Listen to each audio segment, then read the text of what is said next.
Welcome to Real Paranormal Activity, the network. Entertainment you'll enjoy.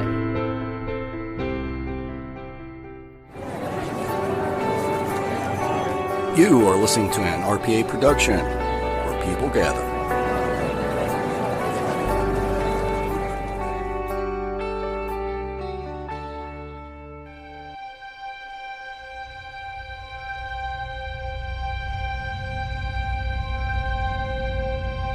LaFosse Corporation, LLC.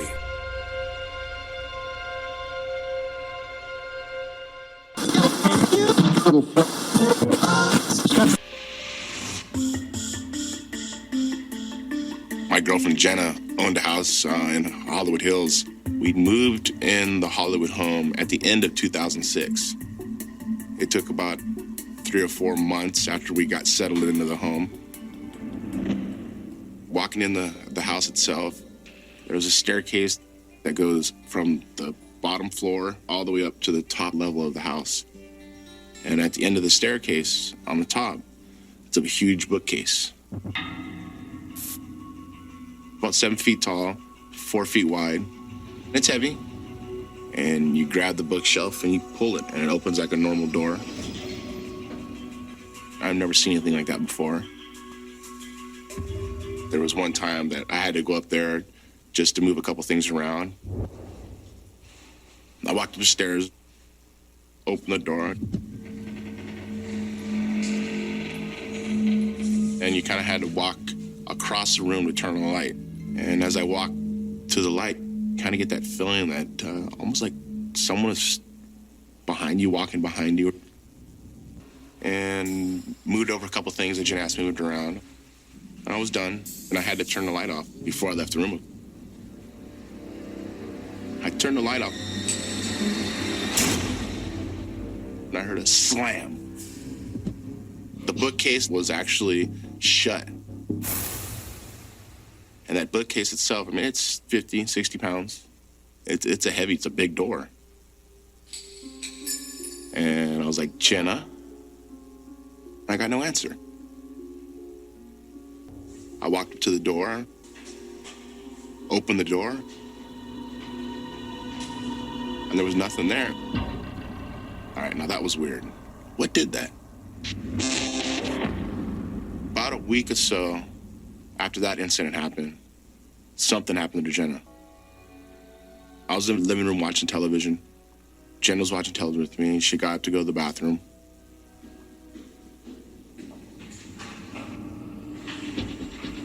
And I hear a slam.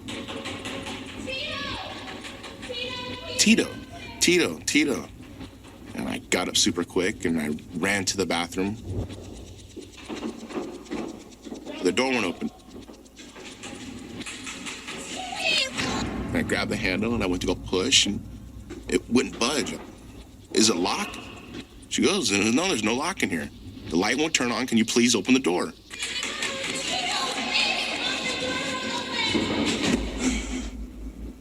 And I literally had to push all my weight.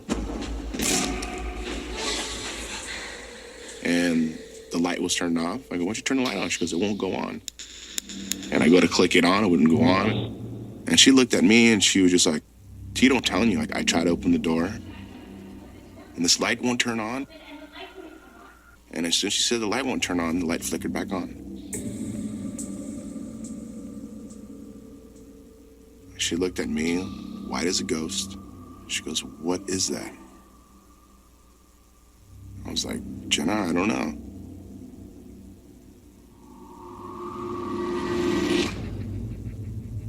So there's just a few occasions she started saying that there was things that she was hearing. And she got feelings of people, or a person watching her. She was hearing footsteps. As situations started happening more and more, just thinking in my head, how many more times is this gonna happen?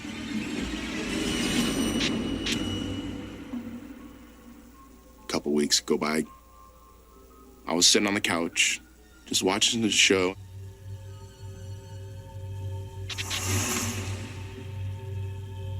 I feel like someone's staring at me. And I knew there was no one home. And you get that really like goosebump feeling, almost like a chill feeling. And it's not cold in the house. I mean, it's afternoon in the summertime. And I look up just at the corner of my eye, and I could see almost like a shadow of a person. Just like kind of like someone swaying on their toes back and forth like this. And just watching. I got up super quick, and I looked, and there was nothing there, and I was like, okay, that's for surely somebody. That has to be someone there. Jenna came home, and I go, I seen something. She goes, what do you mean you seen something? I go, I seen a shadow. There was somebody staring at me, watching me, watch TV. Then I started questions like, Jenna, do you really want to live here? She's like, of course, this is my home. I was like, all right, because I don't really like this that much. There was something about that home. There was some type of being or something that was in that home that was trying to let us know that they wanted to be recognized, that they were there. Another week goes by, and it was around 1, 2 a.m., right before I went to sleep. All of a sudden, we hear someone walking up the stairs. I go, do you hear that? She goes, yes, I hear that. The home alarm would have automatically gone off if it come to the front door.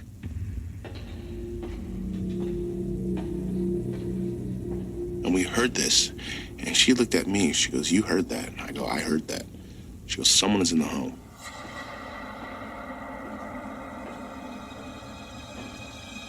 And it was step, step, step, and it stopped right at the door. Opened the door as quick as I can, and no one was there.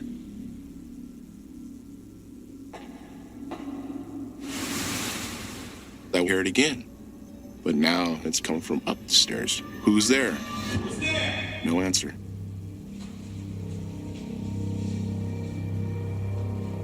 I started walking,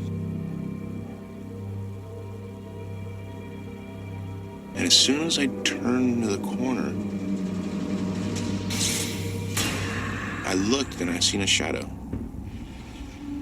It was a man. I could actually kind of see the outline of the person. Feeling startled. He was, 5'10", 6 foot. It seemed like a long time. And disappeared right into the bookcase. Almost like vaporized.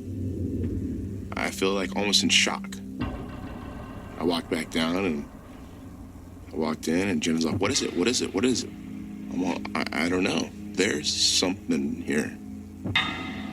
I go, I saw that figure I keep seeing. She's like, okay, this might be enough for me. I go, so you want to think about moving back down to Huntington? She goes, yeah. After that incident happened, Jenna started asking questions about the home. She started asking around. And then she started going online. She started looking up the address of the house. That room with the bookshelf door. That room was a so-called prohibition room when alcohol was illegal and people would store it in this part of the house, or they would drink in this part of the house so no one could ever find it. And it comes to find out, actually, there was a person who committed suicide in the home. The prohibition room was the same room that the body was found. And I started thinking, is this the person? Was this person trying to scare us away to kind of get us out of the home? Or was this person trying to just let us know that we're in their home? This being or ghost or whatever you call it that was in that home, will it be threatening towards us? Will it be violent towards us? What can you do? Accept it and live with it? Or move? We bought a house down at Huntington Beach and we moved down there, and from that point out on, I never want to step back in that house. I never stepped back in that house.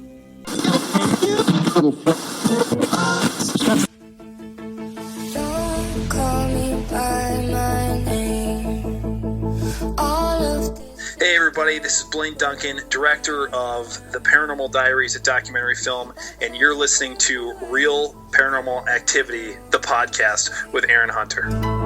All of this is terrible. Welcome. I'm Aaron Hunter, purveyor of paranormal stories, the occult, and the unexplained. Welcome to RPA. I hope you enjoy your stay. Hey guys, Aaron here, and it is Monday, April 15th, 2024, episode 320. How's everyone out there around the world doing? And as always, glad to be back in the hot seat. And man, spring is here over here in the States, nice and warm now, and you guys know what that means. The fires are gone, and we're keeping it nice and cool with the fans on now. As far as announcements are concerned, tomorrow, Tuesday, there will not be a new Aaron's Horror Show with Mr. Aaron Frale. He's still away, but hopefully we'll be back soon. And this Wednesday, there will not be a new Terry's Mysterious Moments with Terry from Texas. He's taking the week off. But this Thursday, a new episode of Strange Reality will be released, and as always, this Friday, 2 new entertaining short films. So don't miss out. And we're going to do more listener stories. And for you new people out there, if you have a paranormal experience you want to share, merely send it to me, Aaron, Aaron, at realparanormalactivity.com, and I'll read it off on a future episode. And that's it. Short and sweet. So let's get the show on the road, and you guys know what that means. Oh, yeah, man. Come on. Say it with me. Say it with me. That's right, to the story then. Follow me right this way. No pushing, no shoving, and the fans are going. Get a beanbag over there in the corner. Find an empty spot on the floor, and don't forget to get yourself a popsicle. The freezer's right over there. We have cherry, lime, grape, and orange. Make sure you take care of the orange popsicles. It's our favorite, right? Inside joke with the old timers out there. You guys know who you are. And while you guys are doing that, I'm going to get behind my desk here and get comfy. And I print off Britt's packet, and let's see what stories she picked out for us today. Okay. Well, we got a short one, a medium one, and a long one. All right. Let me take a sip of my green tea real quick. Oh, man. So good when it hits the lips. All right. The first one. This one is by Nubai, and it's titled, When I'm Alone. Okay, Nubai, let's see what you got, man. This is the first time I've told this. I'm 21 years old, female, and I live in London, UK. This happened to me a few months ago. I can't remember exactly when, but I honestly have no explanation for it. Our house is rather small, 1 bathroom and 2 bedrooms, as well as a living room and kitchen. I live with my mom, my sister, and my niece. We have lived here almost 4 years, and nothing happened up until a few months ago. My bedroom still has the original floorboards, as I haven't got around to decorating it fully yet, and our bathroom is directly beneath my room. Our light switch is on a string, and when someone pulls it, I can hear it under my floor very clearly. Because our house is small, I can hear everything someone is doing in any of the rooms. Anyway, here's what happened. My mom, my sister, and my niece had gone out shopping, so I was home alone. I think it was the evening and the daylight had started to fade.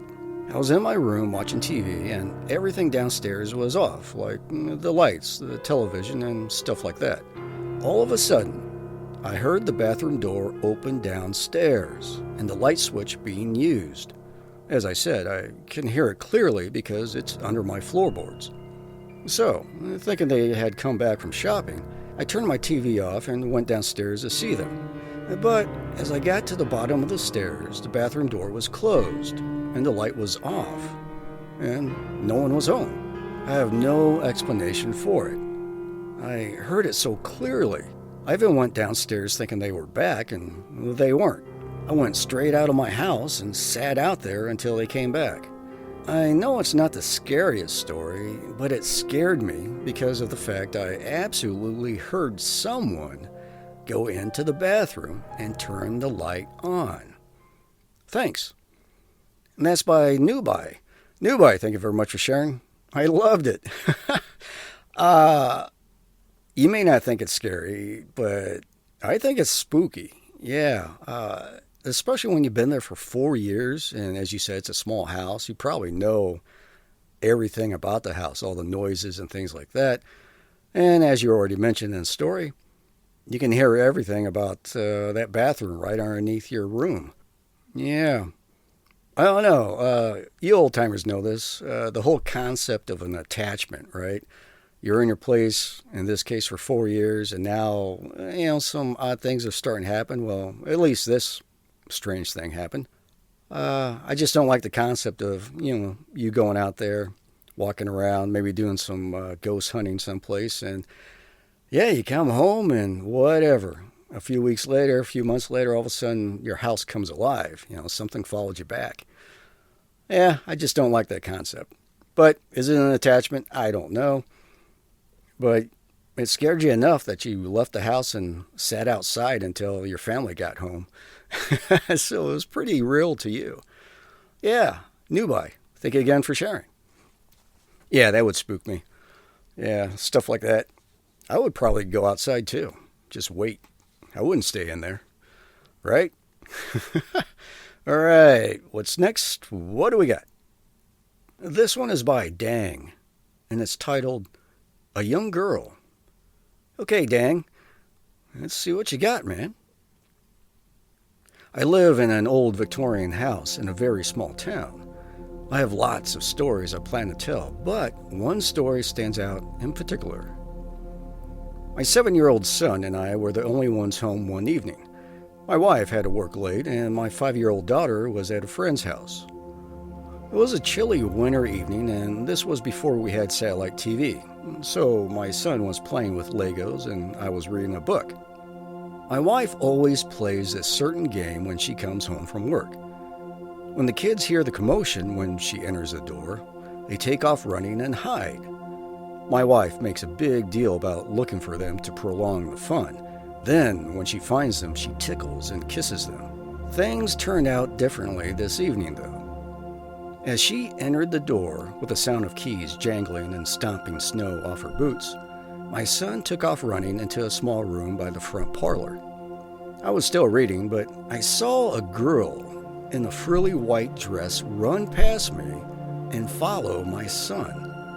I thought it was my daughter, maybe having come home with my wife. But the chilling voice that came from the room proved otherwise. "Go, Mom!" The voice was not of my daughter. I scrambled out of my chair just as my son bolted out of the room. We both stood there for a moment looking into the dark room as my wife said, "Wow, that didn't sound like..." She saw the looks on our faces and immediately realized what had just happened. I walked into the room. No girl. Nothing. It was absolutely one of the most amazing things I had ever witnessed. And I was really grateful that she allowed us to see her. We call her Abigail. Thank you for reading. And that's by Dang. Thank you very much for sharing. I loved it. We do get stories every once in a while where these things, they mimic a voice of a loved one. And but in this case, it wasn't mimicking a voice. It just used, its voice, right? And I wonder how long you lived in this old house, this Victorian house. Has there been any other things that has been happening? It sounds like, according to this story, it's the first time you've ever seen this little child. Interesting stuff. Yeah, right back if this keeps on going. Yeah, interesting. Yeah, Dang. Thank you again for sharing. All right. What's next? What do we got? This one is by Indiglo, and it's titled A Friend in the Woods. Okay, Indiglo. Let's see what you got, man. I grew up in an old farmhouse in the country, off the highway and kind of in the middle of nowhere.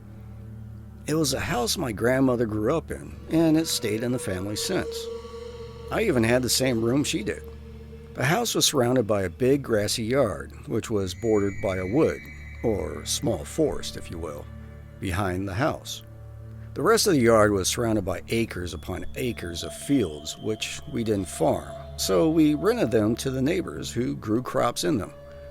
But to understand this story, you're going to need a little background info about my dad. When my dad was young, he had an older brother named Danny. When Danny was young, he had bright blonde hair.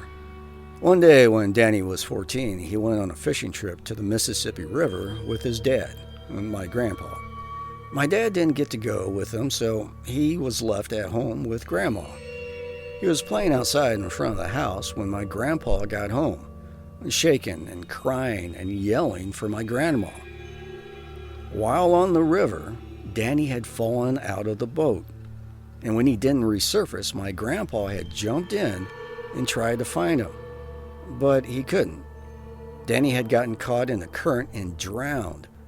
Since then, no one talked about him much, as in, I didn't know my dad had a brother.